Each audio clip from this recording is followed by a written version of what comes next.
Աստված օգնական Սրբազան հայր։ Աստված պահպան։ Կարելի է ձեզ մի քանի հարց տալ։ Այո, համեցեք։ Կարող է քրիստոնյան նշել նոր տարին,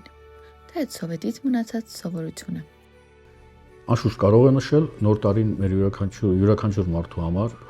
եւ երևի թե ոչ միայն քրիստոնյայի համար, դա ուրախության օր է, ուրախության ընտանիքում հավաքվելու, միասին լինելու, մեկը մյուսին նվերներ տալու։ Հետևաբար ես դրանից շատ բան չեմ տեսնում եւ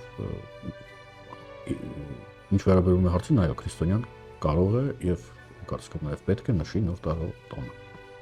Իսկ ճիշտ է, թե որպես մարդ կդիմավորի տարին, այդպես էլ կանցկացնի այն։ Երևի թե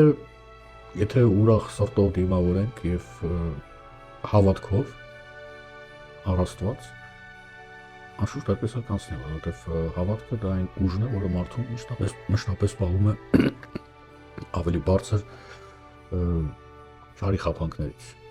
Իսկ ինչքանով ճիշտ է, որ նոր ավելը բերում է ուրախություն նոր տարում։ Ես կցանկանայի ուրիշ նվեր ստանալ։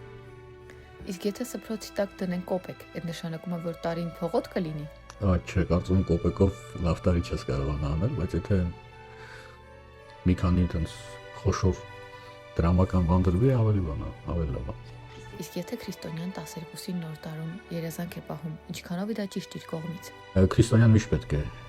երազանք ունենա։